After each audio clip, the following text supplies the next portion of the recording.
Ke nna Motshabeng moradi wa Albertina, Mama Chona le Joseph Mbutana Moloi. Ke le lekgolokwe le hlaba Botswana, le hlaba kgoho ka lemao ka sebonong, le hlaba le isa korong ha mafafane. Mafafane a eja a e halala, a re kgutla hape o e eketsa, motho wa wetse.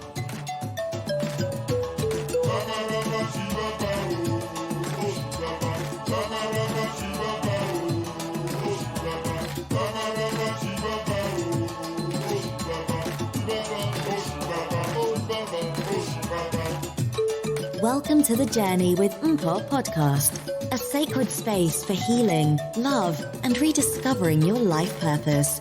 Introducing your host, Mpho.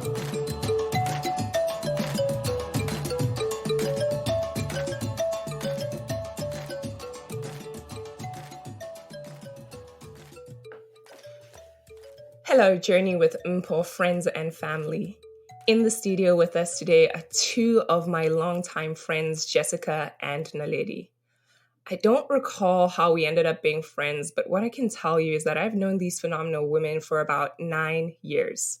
Our low-maintenance yet enjoyable friendship started in college and has been blossoming ever since. Over the last year, we spent several occasions on WhatsApp video calls, checking in, encouraging one another, and reflecting on our lives. This episode content is inspired by conversations and topics we have discussed during those video calls. I am excited to share my sisterhood circle with you. Each of us are uniquely different, yet we blend together incredibly well. This aspect of our friendship will shine through as we share our experiences with you today. But before we get started, I would like to make recommendations on how to engage with this episode's content. Please note that we are not medical professionals nor individuals academically certified to offer any medical advice. The opinions and experiences that will be shared are based on personal experiences and should only be construed as such. Before pursuing any insight we provide, please feel empowered to seek medical professional help and conduct your own research. We would love for you to take the time consuming this content. Certain parts of it may feel triggering with topics such as suicide, anxiety, depression, and other mental health challenges. If or when you feel triggered, please disengage with the content until you feel sufficiently grounded to continue again. Be open, be ready not only to receive us as we are, but to also welcome our perspectives with respect. Okay, that's all my formal nitty-gritty stuff. Let's get started with a mic check. And for this mic check, we have agreed that it might be a good idea to play the singing bowl to just kind of ground us. It's evening time in South Africa, so we're just going to ground our energy and get ready to get into some deep, good, nitty-gritty conversation. So here goes. I have the Tibetan singing bowl, and so let's see how this goes.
So nice.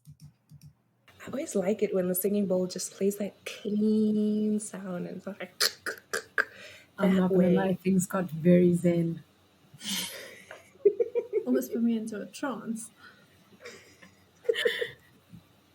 That's like grounded energy. Whenever I don't hear that, I'm like, okay, this energy is centered. It feels good. There's going to be some good stuff that come up. Good evening, friends, sisters. How are Hello, you guys friend. doing? How's it going? Good. Yes. Is it really good? It's as good as it's going to be for today. There we go. And that's an acceptable answer, Jessica. Things are good on my Yes. side too. Nice. I like that. Speaking of as good as it's going to get, our first topic for today is mental health. So we start heavy, but I think it's good for the audience to kind of get a background on us. So, what kind of mental health challenges have you experienced? So let's start with Jess. I think a better question is, what kind of mental health challenges haven't you experienced? Right. I think at this point in my adult life, I've experienced the full spectrum of mental health challenges. It's ups and downs. Obviously, anxiety, depression, your stock standard. Like, if you don't have it, have you even lived? Kind of thing. Anxiety for me is a lot worse, and then depression happens in its episodes. So it's not consistent. It's not clear. It's an up and down, and you don't really know how low your lowest is going to be. But yeah, that's just a summary of it. And anxiety in general encompasses so much. It's overthinking, it's over preparing, it's linked to so many different aspects of life. So it's really multifaceted, but I don't think it's deep and heavy. Sometimes it's inspiring, sometimes it's good. My anxiety, I'm quite proud of it. It makes me do really amazing work and really good things. And I've spoken about that before, but for a big portion of it, it can be a struggle, but it's given me so many gifts as well. And I don't want to forsake that in speaking about mental health issues. So that's just a general summary of me and my mental health issues. It's obviously very complex, but on a high level, that's what I can offer. Yeah. I can definitely resonate with this, with the anxiety being occasional and the depression being infrequent, and never knowing how high the highs are going to be and how low the lows are going to be. I can also resonate with the inspiration. I feel like I wouldn't be an overachiever in various areas of my life without it. I feel like it was kind of a Pandora's box, both a gift and a curse at the same time. And so on the days where it's cursing me, I'm really down and out. But on the days where it's blessing me, I'm overachieving and working on my goals and staying on top of things and feeling really good, feeling really motivated. So thank you for saying that. What about you, Naledi? Like the two of you, I have gone through my own journey with depression and an anxiety disorder. I'm basically the flip of Jessica in my experience, is that my depression is constant and my anxiety comes in waves. And I think that has been the biggest struggle with what I've gone through is my new normal is numb. And on days where my actual normal, those are now my like great days, when that used to be my everyday. But like the two of you were saying, there's so many parts of our personality, our lives, and the way we do things that is rooted from our anxiety. I think we became friends. You mentioned that you don't know how we became friends and how like it's lasted, and it's been so organic and it's such an easy friendship. And in varsity, it was that we were all kind of high achievers, a bit like we were perfectionists to some level. We didn't know it's because we all had mental illness issues. And then years later, you look back and you're like, look at us kindred spirits going through anxiety together without even knowing it.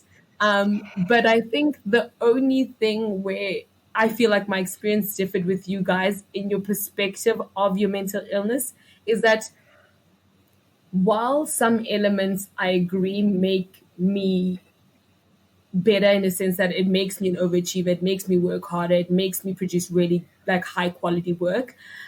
Something I've thought about and experienced in the past few years is what is my actual personality outside of my mental illness?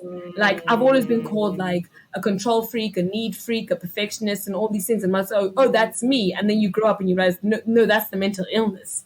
And you kind of wonder, what is my actual personality outside of this one thing that's been controlling me for so long?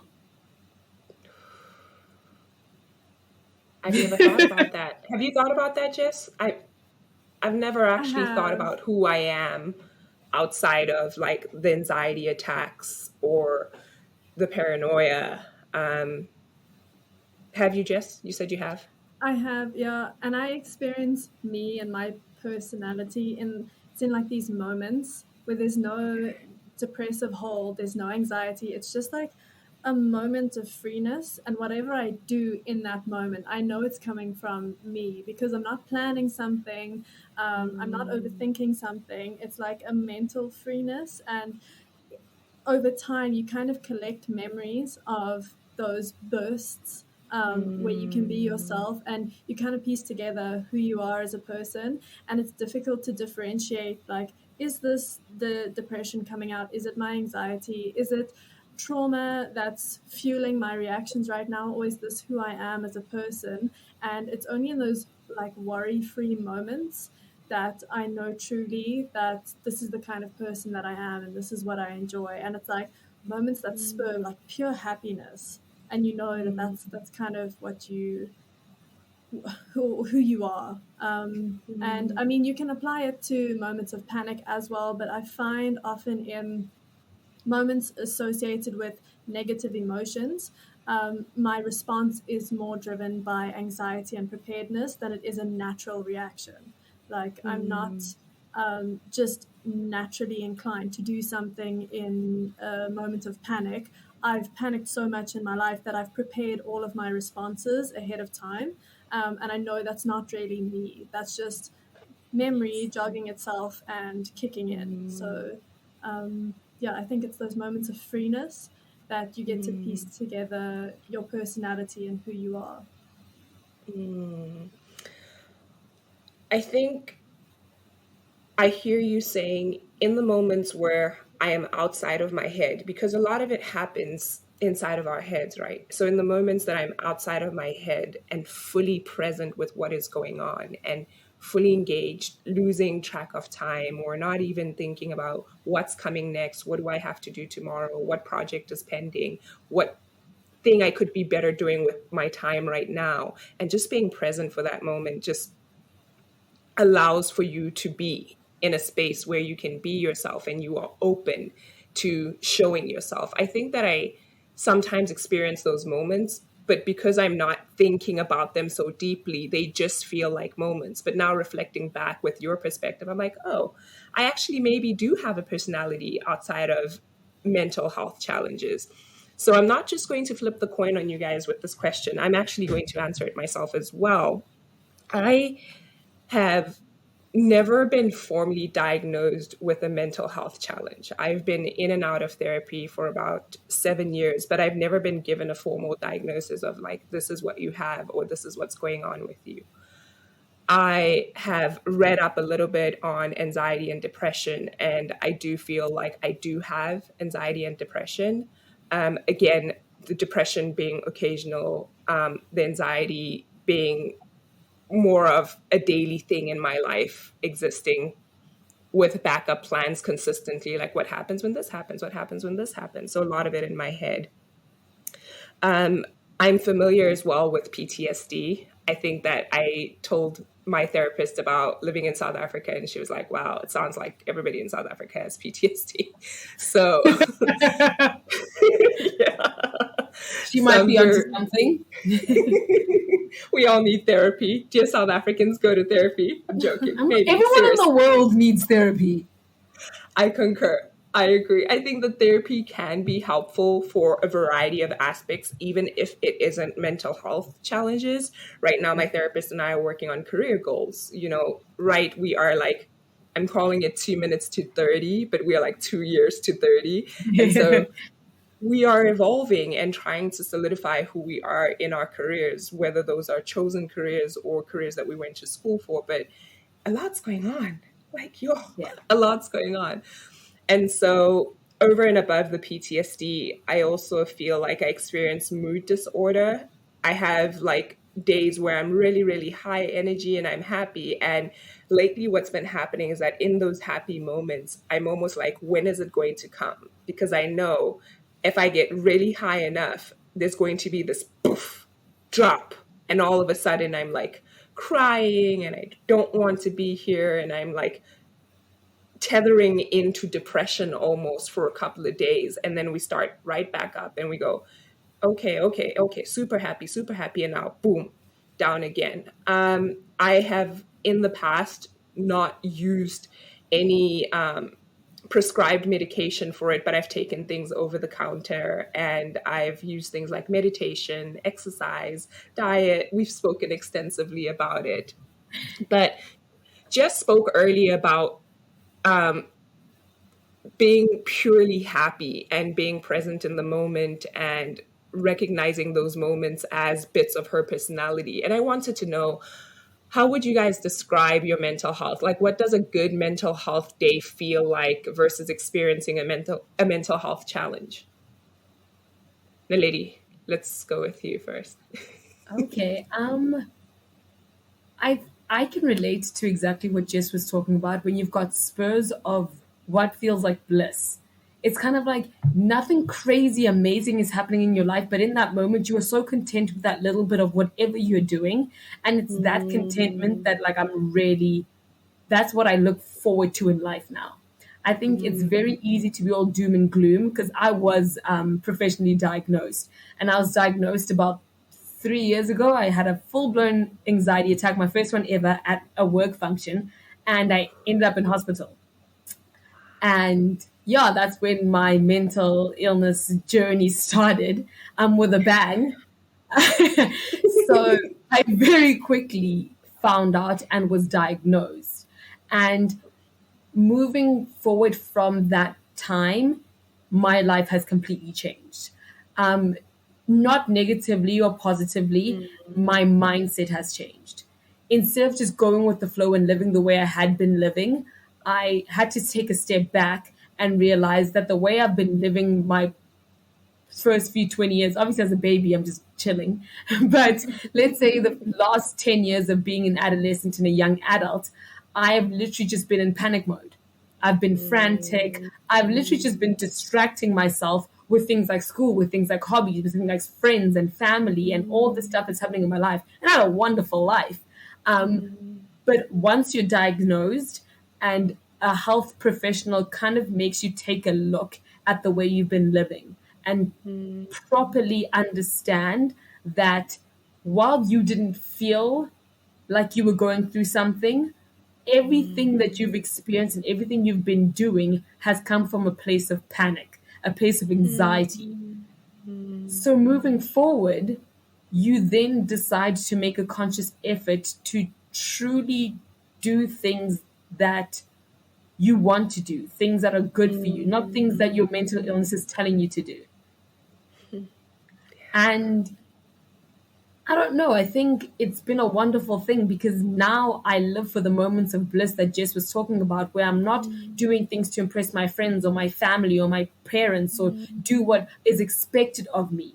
But I'm working towards and living for those moments where I could truly just be eating a bowl of popcorn in my garden and my dog steals my shoe and I laugh from like a genuine deep place. In that moment, I'm not thinking about work. I'm not thinking about money. I'm not thinking about my parents. Or it's just it's a level of pure joy.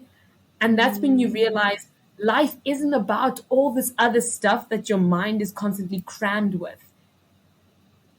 There are so many things that stress you in life, and you think that if you just get through these stresses, or if you just keep working hard and being sad for now and being overworked for now and being stressed for now, there's going to be like a pot of gold at the end where like you can finally take a breath. And when you're diagnosed with a mental illness, you realize that that's not the case. You need to find moments where you can take a deep breath just so every day is worth living. You're not surviving or getting through it or waiting for 10 years from now when you're financially settled and you've got a family and your parents are happy for you and everything's good. But you enjoy tonight after this when Jess is having a glass of wine with a significant other, or Mpho goes and picks up her baby and just smells her. Like that's what you're living for. So like the diagnosis really has been like an eye opener, and like an properly start to work towards enjoying life the right way. Not for validation, not for other people, but for like those moments where you take a deep breath and you're like, God damn it, I am so happy. This feels so good. Oh, I have chills. I'm just like, you spoke about my baby, and I was like, oh, yes. Where's the And baby? those are the small things in life that bring you the most joy. But those are the things that are clouded by bills, that are clouded by work, that are clouded by I have to go see this friend and show up like this to work, and this car needs to get fixed, and like we need to pay this and pay that, and like get it, that's realistic, that's life. But where Jess recognizes those small moments and you don't, Mpho, you've mentioned that you live it and you're like, oh, that was nice, but you don't actually resonate with the fact that in this moment this feels so good. I think I don't know if you can make a conscious effort to do that, but the more you recognize those things and the more you fully embrace them when they're happening, the more happy your life starts to feel, because you properly just appreciate the small things. And then life doesn't feel like it's always tumbling on top of you. Nice. To that point of conscious effort to be present for those moments, I've started to ask myself, in those moments, where are you?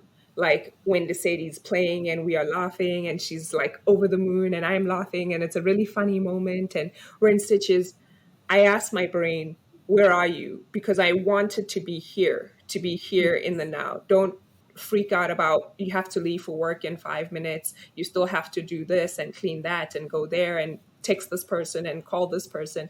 I just say to my brain, where are you? And can you be here now to recognize that this moment, she's not going to be this small for a very long time. She's not going to find me this interesting for a very long time. Like this is a moment of pure bliss. And can I be here with it now? All of me here now with it. And that kind of just kicks me into that recognition, that pure bliss that we're talking about. And to your point about living in survival mode, I think that we are taught, or maybe through visual content and school and so much more, that we've always got to look to the future. Like the present moment doesn't matter. And we always have to work to the person we want to be 5 years from now. I think it starts from basic questions like, what do you want to be when you grow up?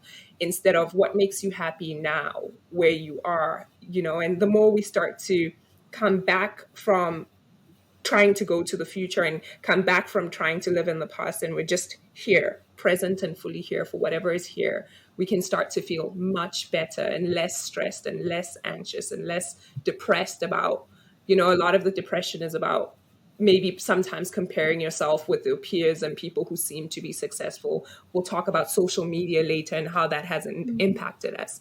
And so just being present and here. But Jess, do you have anything else to add about what your successful mental health day looks like? I think a successful mental health day for me is a day or any day that I'm empowered enough to take back. Because in in all my days, I'm just giving. I'm giving to my work, I'm giving to other people. But when I start giving to myself, then I know that was a day that I was selfish enough to put myself first, and it didn't feel bad and I didn't feel guilty. And it's taking back in those small moments. It's like, I know I should be technically, according to my anxiety, doing this now for this reason, for this outcome, for this future event. But right now, I really just want to do this. And I am brave enough to actually do it and not feel guilty about it. And it's taking back small moments every day for myself. And that's a good mental health day. I'm like, yeah, I put myself first. I didn't feel bad about it, and I didn't die at the end of it. Nothing terrible happened. And then you're like, why was I catastrophizing this in the first place? So that's a good mental health day. Consists of not overthinking, putting myself first, those moments of joy and enjoyment. For me, that's a really good mental health day. I just realized now that I did not answer your question in part. No. I did not. I took your shared question and then I climbed over it and then I headed into another direction. But I'm going to make it. Though. Thank you, Jessica. Thank you. That's probably why I kept going with it. In my mind, I was like, what was the question again? It was solid gold, Naledi. I was just about to say about the pretending part, but go ahead, share more. But I was going to say a good mental health day is a day where I don't think about my mental illness and a day where I am. So, you know, when you've got anxiety, there's a feeling in your stomach or in your chest or in your head. Yep. Or all three. And sometimes there are days where that tightness, it just isn't there. Yeah. And that is a good mental health day. Like when your body is actually relaxed, like your muscles aren't tense. Yeah. You're breathing normally. You're not in any sort of physical pain. That is a peak mental health day. Agreed. Yeah. Definitely the tightness in the chest, the dipping in the stomach, and then the brain clutter or the brain fog that just doesn't allow for you to think and express yourself as clearly. For me, when all three are present, it feels like a panic attack. I'm like, yep, this is like full-blown panic attack because I'm not able to, in those moments, think about what it is that I can do to care for myself and to get back to that place of free body, open chest, no dip in the stomach. And I realized I've been trying to find the correlation between my food and mental health. And sometimes an anxiety attack is something as simple as I haven't had anything to eat. So my adrenals are responding to hunger and I'm thinking something's horribly wrong. And so I'm having this anxiety attack. But when I stop and go, when was the last time you had a glass of water?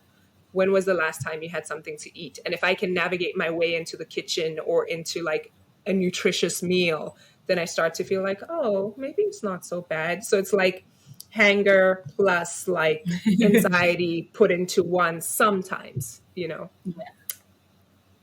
Interesting. Definitely grateful for you guys being open to talking about this content because I think that it's something that's not openly embraced. More especially, I think I don't want to shun down on South Africa, but I sometimes feel like there's a stigma still, and even in the United States, it still exists. But I feel more comfortable here just saying, "Oh, my therapist. Oh, I went to therapy." You know, I think that in our generation there is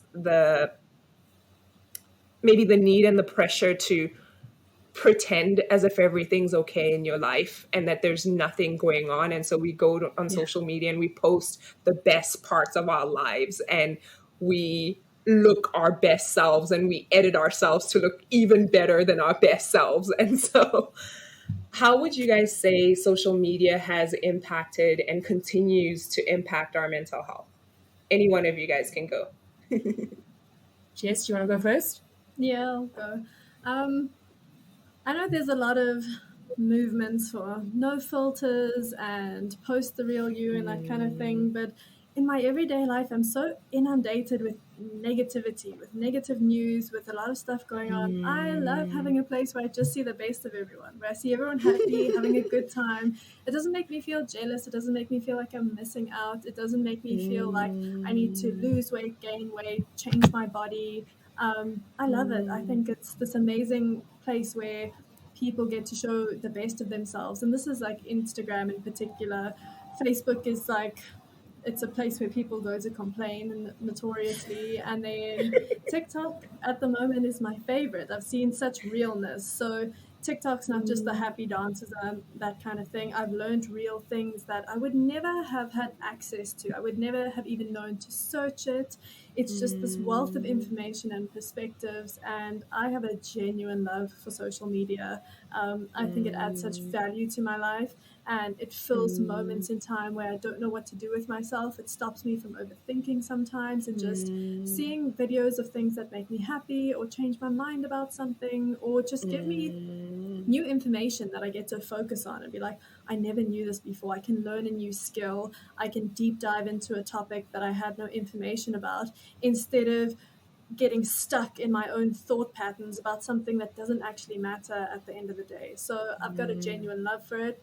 I can see the dark side to it. I can understand why people are very negatively affected. I've seen the girls getting surgeries so that they look like a filter, and then in 5 years that filter won't exist and their face will be permanently changed and they may not be able to change it back.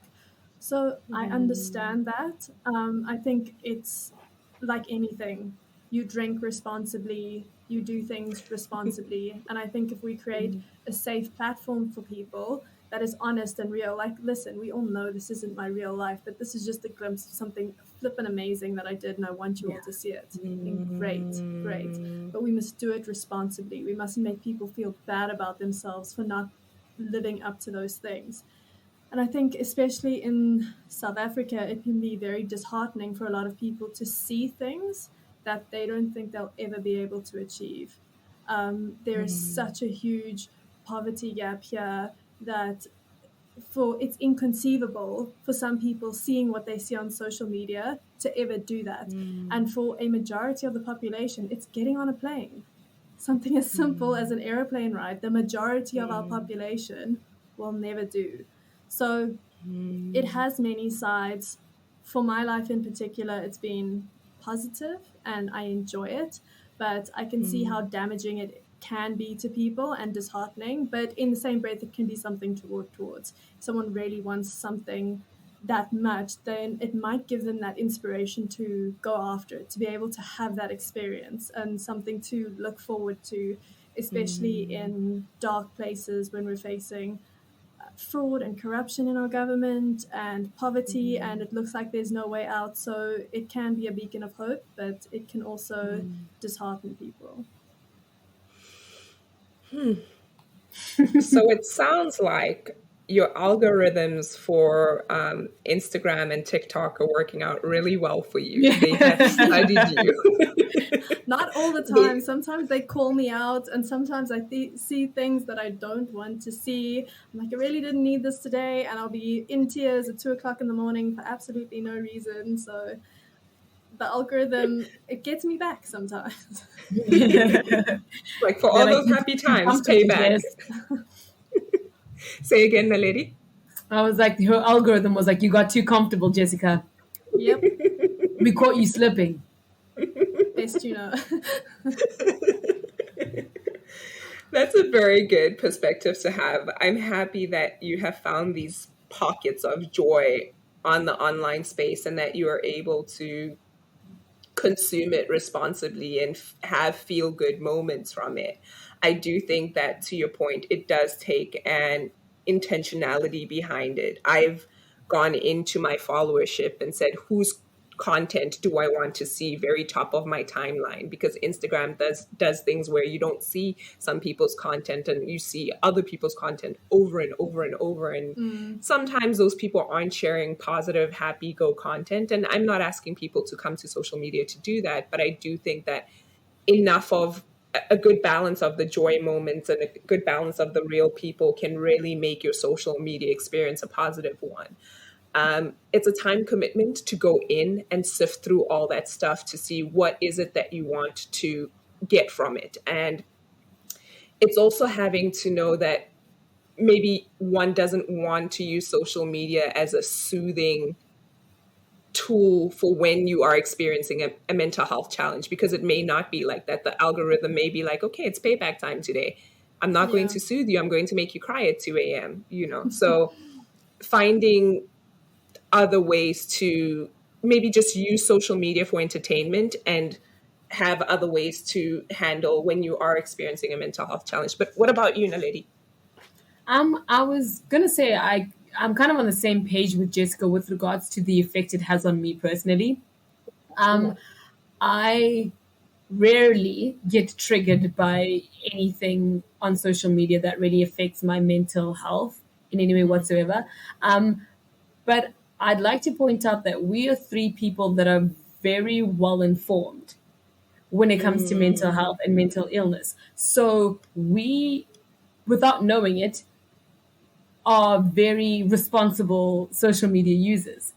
We're very aware that this isn't real, or like, okay, I'm proud of you, girl, good job, or like, oh, that looks fun, that's awesome.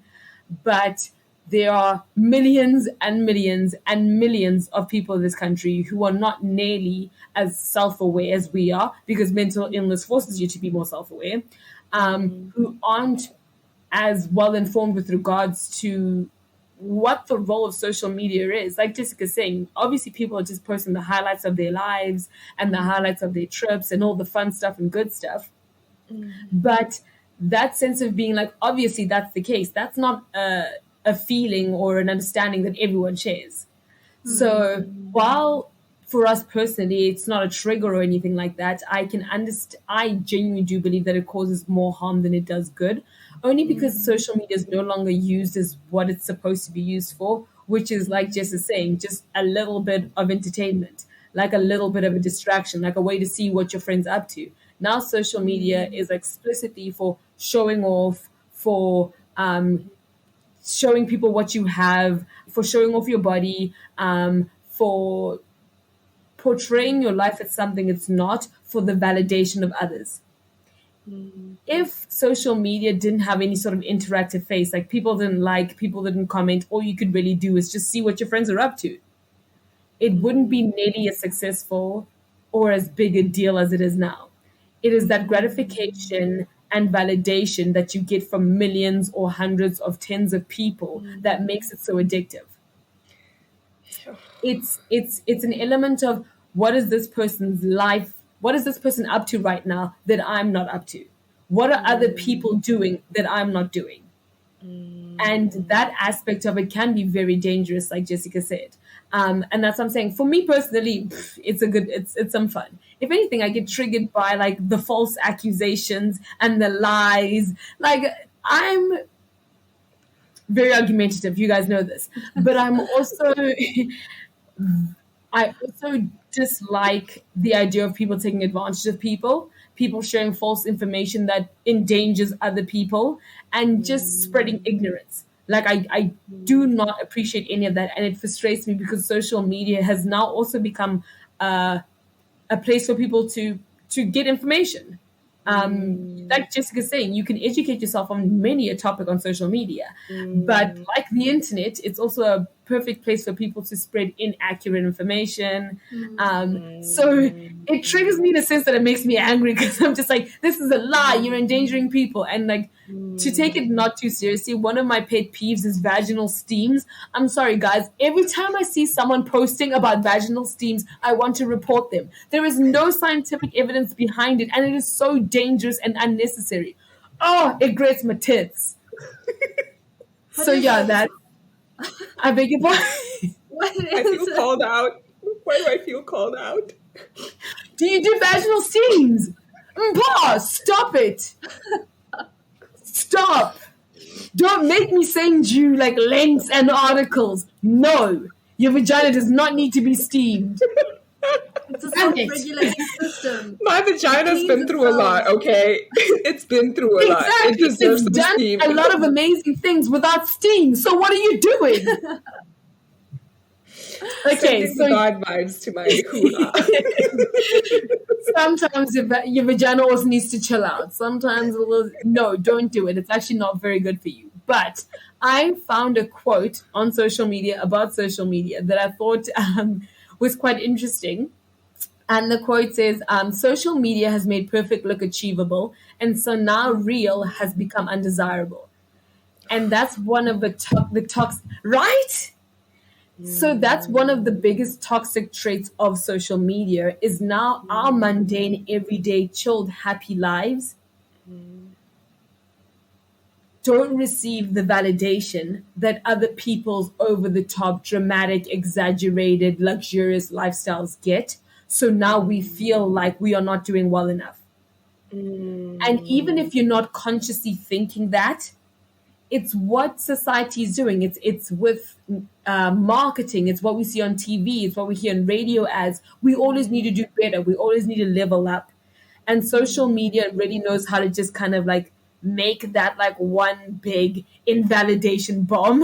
And it's that effect, that underlying simmering thing that like I'm happy at home eating ice cream doing nothing. Maybe I post a picture of it, only 5 people like it. So and so is in the Bahamas because they just got a jag from their new husband and they're getting millions of likes. And it's very easy to be like, oh, that's good for them, good job, I'm going to like that. Without you knowing it, you already making comparisons in your mind. You're already like, oh, I don't do that. Even if it's not a negative thing, you can be like, oh, I've got none of that, but I'm happy. You're already making that comparison. And that being an everyday thing, even if you check social media 3 times a day, morning, afternoon, evening, every single day of your life, it catches up to you even when you don't realize. I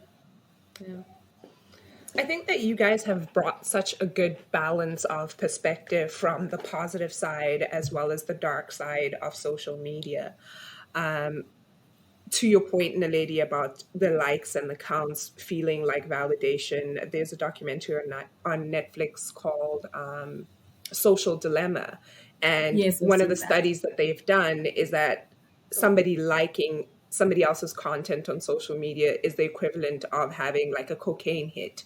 The high that you kind of get when you do get a like is so intoxicating that you're like, I want more of this. I have to do more of this. So you find people not only going to the Bahamas for themselves, but going to the Bahamas for social media for their next big post. What is it that I'm going to put out there that's going to give me this hit that I'm going to keep living off of and feel good? Like 1 million people like me, 400,000 people like me. And if one person doesn't like me, what the heck? I'm popular on social media. I have this space where I'm somebody and I'm seen and felt with this.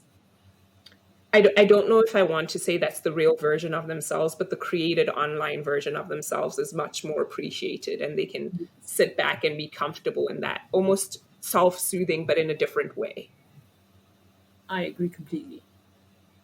Moving the conversation offline to in our homes with our families and with our friends, what has your experience been with attempting to engage family and or friends with conversations about mental health challenges or just general mental health conversations? It doesn't have to be about challenges per se. Jess, you can go. Friends is always easy. I feel like we're all on the same level. We all resonate so deeply with one another. And I've not come across a friend, and maybe I just have a small friend group, but I've not come across a friend who hasn't at some point experienced what I've experienced in a different way, but just who can be like, that happened to me too, and this is how I deal with, this is my therapist, this is the antidepressants that I'm on.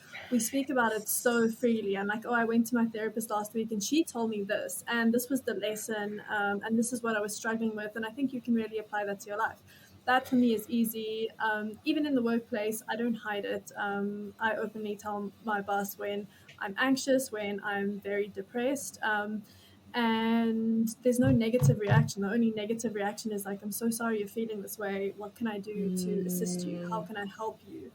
And then on a family level, a lot of people in my family struggle with anxiety and depression. So it's just like, what medication did you take this week kind of conversation, and how many panic attacks. So it's lighthearted. We know that things can get really sad, they can get really deep. And because we experience such that like heavy sadness, that deep, like you can't even see your way out of it.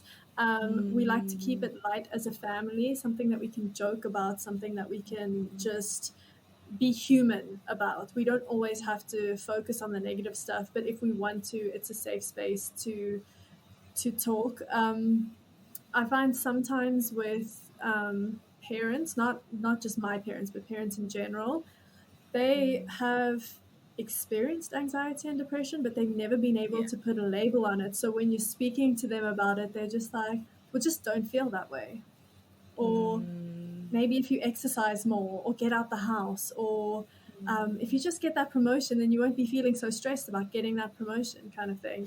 So I feel like there's a disconnect, a generational disconnect, which I struggle a little bit with, because it makes me not want to talk about it, because I'm like, the amount of knowledge that I have to impart just so that you can get to some sort of semblance of empathy with me is so mentally draining, that I'd rather just say, I'm fine, I'm good, how are you, how's everything going, instead of like, I'm deeply depressed and I can't stop crying, how was your day? Like, because I'll be like, oh, why, did someone die? It's like, no, it's completely irrational. There's no rational, it might be rational, but not right now. I'm crying for no reason. I looked at a brick and it looked a bit funny, and here we are, and I'm in tears. So I think with people my age and younger, we talk about it every day. There's no one who's not going through it. And if there is, like, what does it feel like? What does it feel like to not have some sort of mental divergence from normal? And what is normal, if there is normal? Like, people who don't get depressed, what does it feel like? I really want to know. But yeah, I think with internal, with friends, and friends is easy, family's also pretty easy, but in terms of like broader communities, that generational disconnect, it's so clear and it's so apparent, and it just makes talking about it unappealing. So you're kind of waiting, especially in like a work environment and that kind of thing, for those people to go out of the work system, so that you don't have to do any explaining, and you're just waiting for like millennials in the organization, so that you could just all have a safe space. You don't need to try and convince a boomer or whatever. I don't really like to call them boomers, because anyone who disagrees with something new age, like, okay, boomer. But yeah, it's just that generational disconnect is there, and it's not my responsibility to educate people on that. Nice. Preach, Jessica. I like it. I would go as far as adding, I'm working on navigating the challenges that are presented to me regarding mental health. So it's not my responsibility to kind of stop and also train other people and teach people what it looks like, Exactly. because you don't have the mental nor physical bandwidth to sustain that. Yeah. So good. Speaking about your career, Jess, and how you've advocated for mental health in that space on occasions where you felt that it would benefit you and your team, I'm excited for our conversation about career. But we're going to have this episode just be mental health aspect, because it's been very good. It's an hour deep diving into that. And so in the next part, we'll talk about career. And then in the third part, we'll talk about relationships, because there's a lot to talk about there. Yes, Naledi did the shake. Tell me about you, Naledi. Has your experience been similar to Jess, or has it been a little bit different? Friends, family, mental health? It's similar in certain aspects and then very different in others. Yes. I think we're going to have to mention the fact that in this country, especially, Black families and discussing things like mental illness is a whole thing on its own. Luckily, I've got very woke parents. So a lot of my experience is actually exactly like Jessica's. They understand to some extent. And my mom herself had postpartum depression when she had my sister. She's been dealing with depression for years now. She has anxiety. So she kind of got it quite quickly without me having to delve into it because, again, she's part of that generation where like they didn't diagnose you and then you did something about it. You just tweaked something in your life so you coped for a little bit longer. Um, so I think she's very understanding because she experienced very similar things to what I'm experiencing right now. So she has that level of understanding with us not having to like without me having to educate her, like Jess is saying. Because she literally experienced it, she's very understanding of my experience right now. My father is a very open-minded man, so I think and he's a doctor, so when other doctors are saying this is what's going on, he's very open to learning, understanding, and taking their professional opinion to heart. So my parents have been very supportive and understanding and really cool about the whole thing. My friends, it's a different story. Jess said that like not all her friends. I think you said that all of your friends to some extent have experienced it, and you don't know whether it's because you have a small circle. It's that, but at the same time, I think it's because you've got the right circle.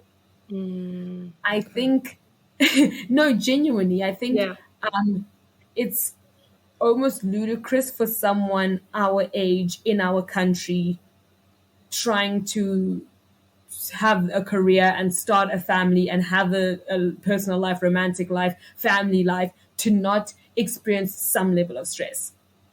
And it doesn't have to jump to mental illness, but there is a very unhealthy culture of being overworked in this country, and a very unhealthy culture of you always need to do better. Whatever you're doing now, it's not good enough. Soon you're going to be 30 and you need to be doing better. So there's always like an underlying level of stress, no matter who you are. The level of that stress obviously will differ, but there's always an underlying level of stress. So a lot of the time, the right people, even if they don't suffer from mental illness, to some extent, they will try, understand, or be empathetic based on their own experience with whatever level of stress they've been through. Then you have a circle that maybe aren't great people. And I've got a small circle of friends, and then I've got like a wider circle of friends. And the wider circle are definitely the people who don't understand it, who are very dismissive about it, who aren't trying to understand it. And you just kind of realize that either your friends aren't great people or there are so many hard-headed, ignorant people who are not trying to learn. And mostly it's that. I don't believe that everyone's a bad person. I think some people just can't be bothered. Some people aren't trying to understand what you're going through. Some people aren't trying to be empathetic. Some people aren't trying to look at their own mental illness. They're just trying to get the bag. They're just trying to get married. They're just trying to have a child. And I think the biggest thing in this country, or maybe it's not even this country, I think it's a generational thing, is people don't prioritize mental health. I think it's not that people don't care about depression or don't know they have it or don't know they have anxiety, but it's something that they can't focus on right now. Like right now, there are more important things to deal with. Like there's bills, there's children, there's family, there's work.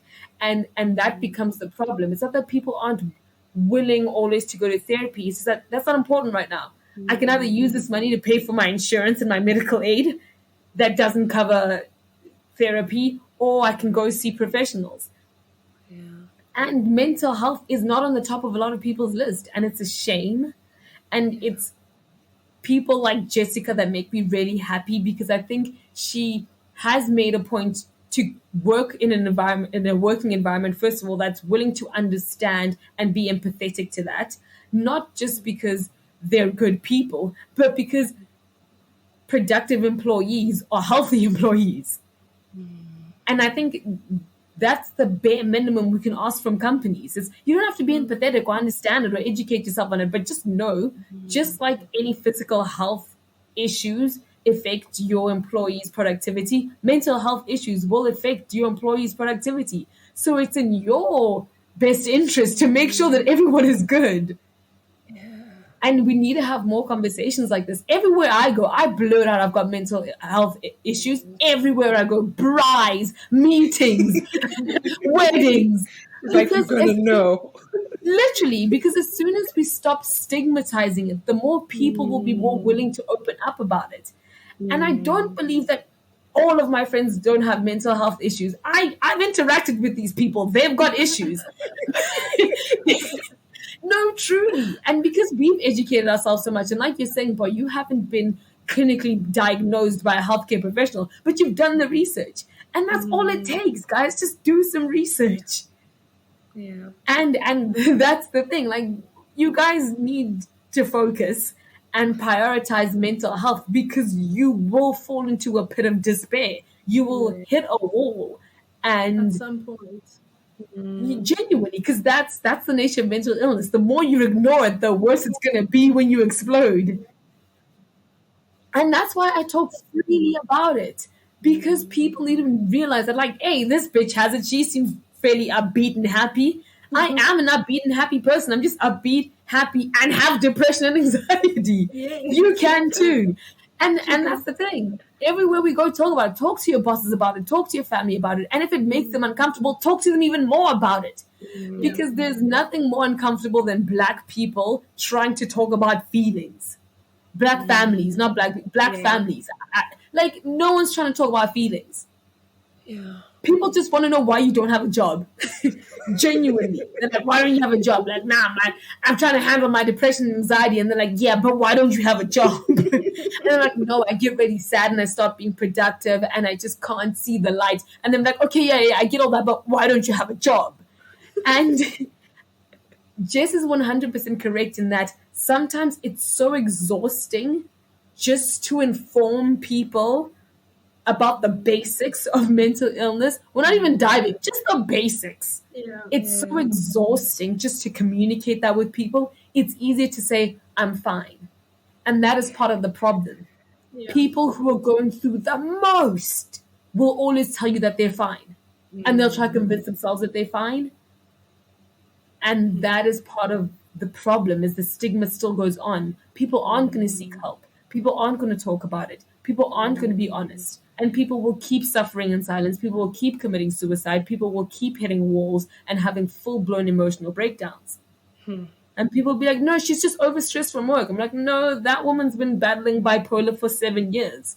And it's making light of these situations that's also part of the problem.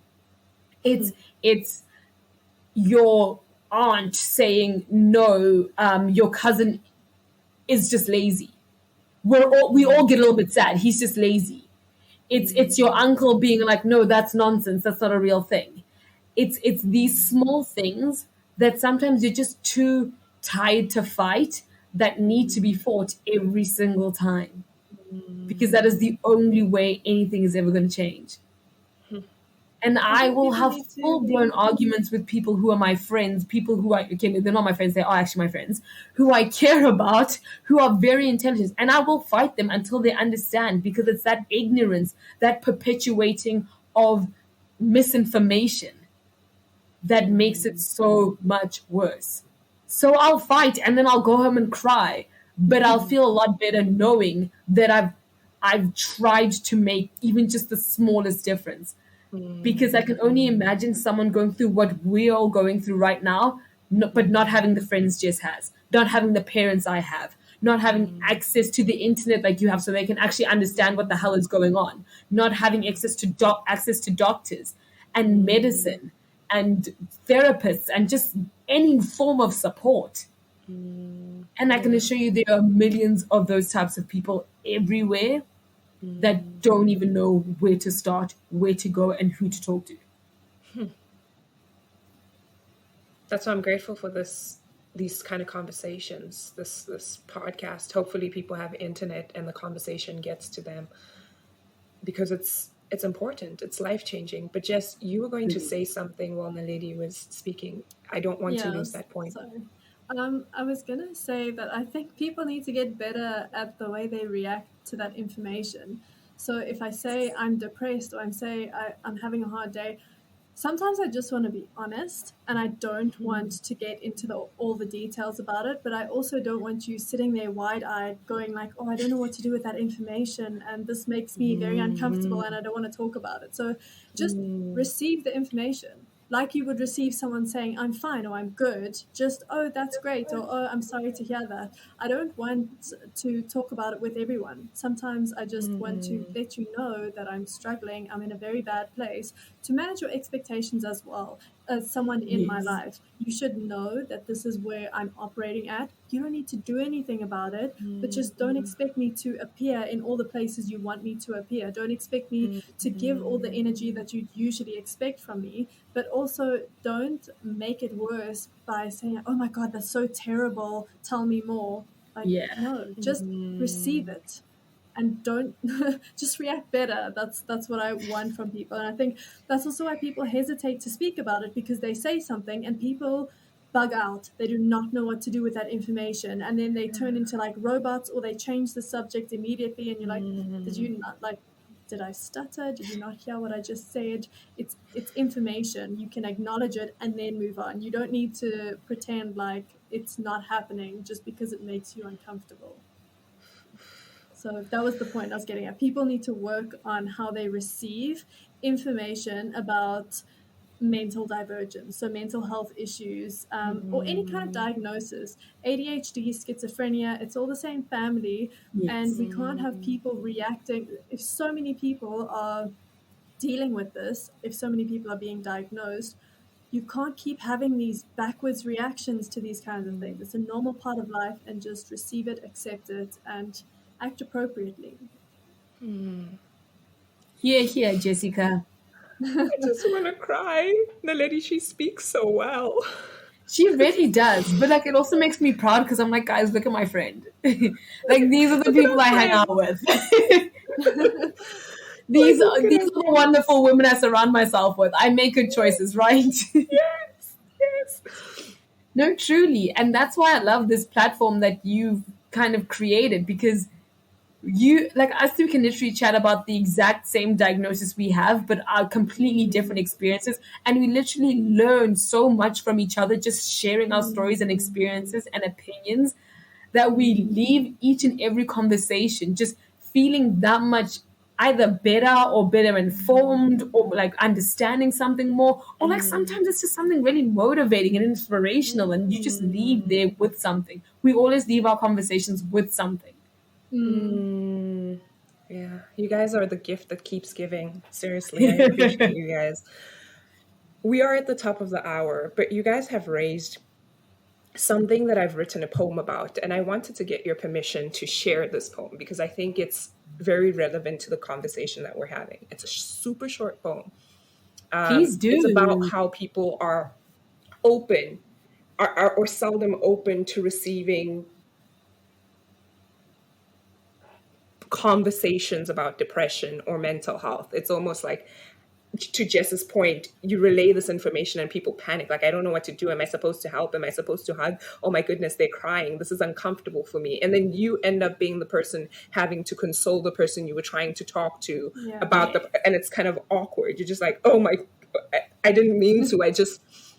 You asked how I was and I was honest. And then now we're here and I don't know how we got here so quickly. But Naledi, you also raised a good point. There's so much good stuff here, and I can't believe we're at the top of the hour about Black families. You guys have had very different experiences. Naledi, you've had, supportive parents who've understood where you come from, and they were able to be there for you and help you navigate this time. Jess, you've had a very open family talking about what kind of medications you're taking, how we're working through this. And I'm on the other side of that with the really far end Black families. My grandmother would be like, what? Your head? There's something going on in your head. Do we need to pray? And not to say that prayer doesn't work, but there's a very I think that generation went through so much. My grandmother's generation went through so much with apartheid and everything, that for them, mental health wasn't, to Naledi's point, top of the list. It was like, how do I not die? How do I Yeah. take care of my family? How do I provide for my family? And that's all that they had the time for, the finances for, and the mental capacity for. my mom coming into that, I'm from a single parent home. And so for her too, it was the same thing. There's bills, there's other things that she needs to cater for. And so how does she stop to take care of her own mental health and then turn around and focus on her children's mental health when there's all these other bills, work, insurance, and these things that she had to take care of? And so now when we have conversations with my mom about mental health, she's starting to open up. But for me, it has been an education process. She'll say something and I'll kind of slightly feel triggered and I'll joke around and say, this is exactly why I'm in therapy, and then she'll recognize that, oh, this wasn't like something that she was just saying. This is something that she's actually concerned about. And we're pivoting the conversation to focus on how I can support her rather than make fun of or make light of or say, you should just walk it out because you are better supported. You're in America. What's there to be worried about? What's there to be stressed about? You're safe. You have a good job. And so looking at all the things that she didn't have at my age and what I have now, it's like, Mpho, why are you stressed out? For friends, I have really great friends. You guys are like cream of the crop for mental health conversations. I know that I can check in and say, guys, it's been a really bad week. Can we just hop on a phone call so I can just dive deep into some of these things and not feel like it's happening just in my head, step out of my head and be present for the moment. And so with all my friends, I can confidently talk about therapy, talk about the medication, say, this is what my therapist recommended for me. It might work for you because we are working on setting boundaries, on advocating for ourselves, on, doing the things that make us a lot more happier. And so I'm so grateful. But Naledi said I should share the poem. Jess, do I have your permission? Yes. Yeah. I'm so excited. Okay. I'll share the poem and then we'll close out with social links if you guys want people to slide into your DM and be friends with you guys. If you're like, hey, I don't have time for that. Social media is a lot. It's okay. We won't flame you.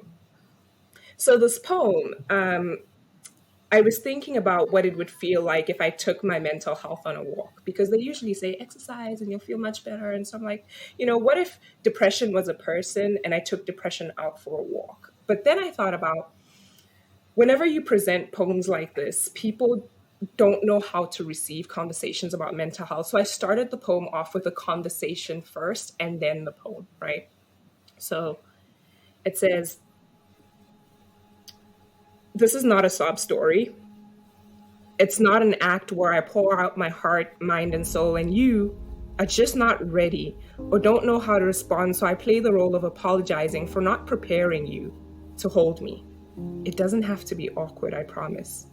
When you ask how I am, I'll respond, okay. And hopefully, when I ask you how you are, you'll say, fine. Then I'll ask to share a poem. And you will respond with the enthusiasm to be entertained, and I'll read you the poem. The poem goes, today I took depression out for a walk. At first, she would not get out of bed, did not want to eat or shower, so I waited for her to finish crying it out and finally whispered, honey, how about you try to put just one foot on the ground? You can roll out of bed, and I promise not to force you to be bright and sprightly. You can even wear whatever you want. And she trusted me. Deep sigh, eyes still puffy from the crying, and head heavy from the wishes of dying, but still willing to meet the sun and feel the earth. So we grabbed our water, took another deep breath, and headed out for a walk. We had not done this in months, and it felt good to be out again in the midst of the noises louder than the voices inside. With the cars swishing by, birds singing praises, the sun embracing me. Depression was having a great time too, being out of the shadows of my mind and embracing the light. She said she would like to do this again. I reassured her that we can always go for a walk whenever she feels up to it. And she said, no, Mpho, not the walk. The being outside, together, not hiding, coexisting while attempting to integrate and heal. And I'll reach the end of the poem, and you'll say it's a sad sob story, but I'll reassure you that all that stuff is in the past, and you will believe me or at least pretend to.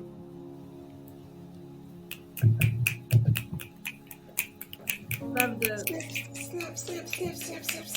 That was wonderful. Yeah. I was thinking about it, you know, like sometimes you present all that stuff that's going on with you and people are like, are you okay? What can I do? And you're like, no, I'm fine. It was just like, I was just sharing something that happened in the past. So they don't have to feel the weight of what you just shared. And then you can tell that they don't believe you, but they'll pretend. They'll be like, okay, yeah, sure. Are you sure? And you're like, yeah, I'm sure. And it just goes on. When people ask, how are you? They just want you to say, I'm fine. They don't really want to know most of the time. Some people want to know. You guys will, the lady will go, but no, Mpho. How, listen to how I said my name. Weird. Mpho. Called my name in the American accent. What's happening now?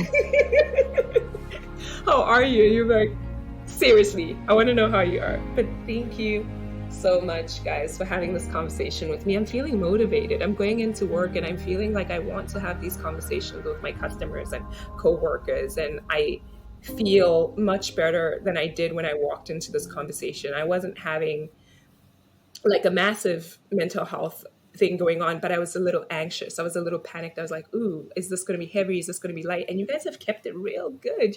You've given all the feel good golden wisdom nuggets. I really We're delightful people, Mpho. I don't know if you've realized, but Jess and I are a delight. Before we wrap this up, do you guys have any final thoughts, shares? Did you want to link your Instagram handles? Naledi, I know you have a business, and we will talk about it in the next part about career, when we also talk about relationships, dating, marriage, children. But any final so much thoughts? to talk about. Sorry. Okay, I'll go first.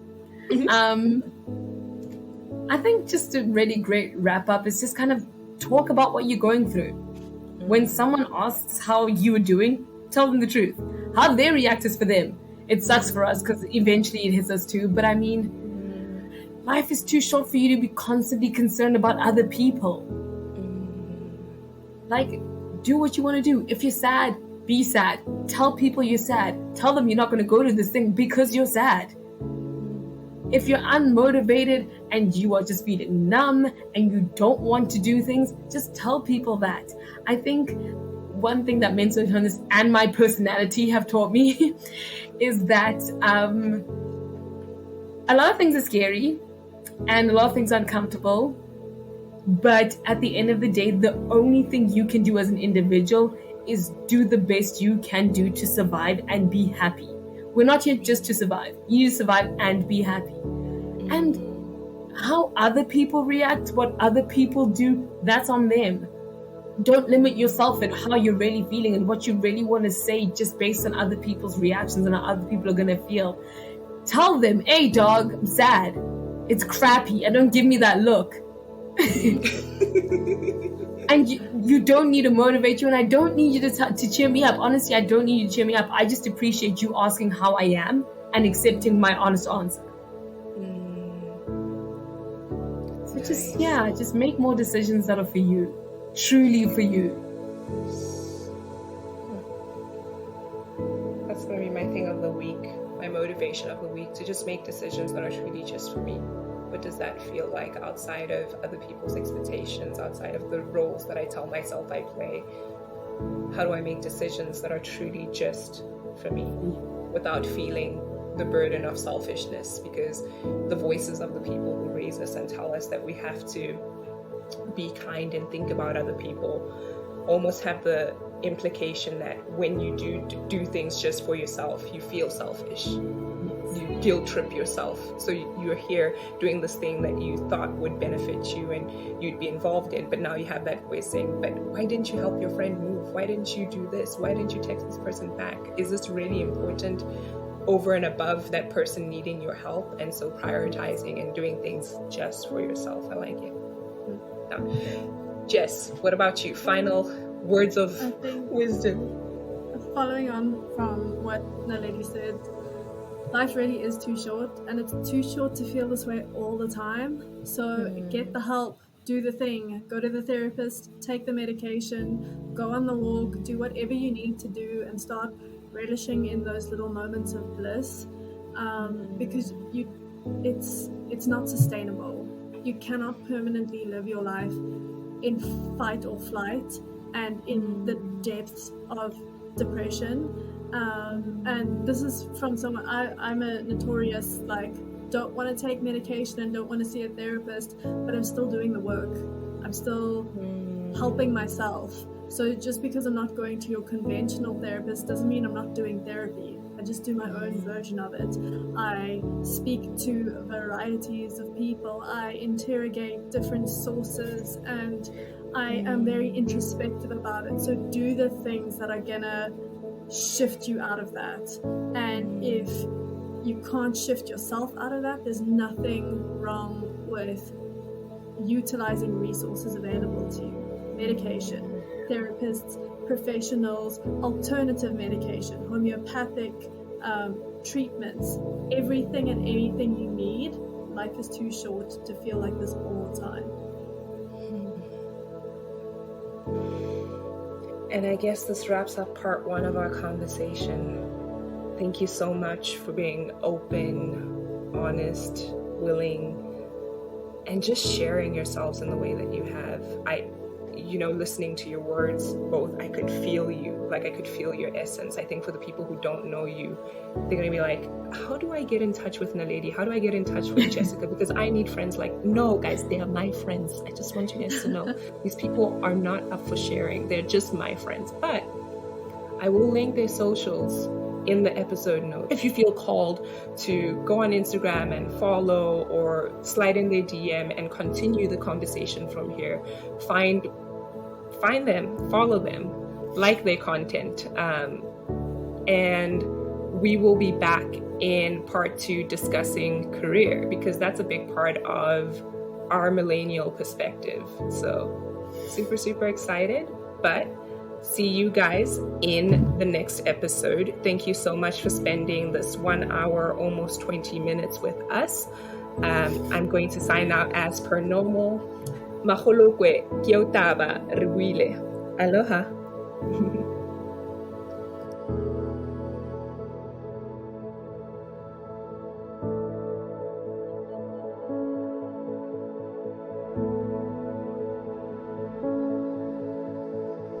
Well, before you go, I wanted to thank you for taking the first step in supporting my journey by listening to this episode.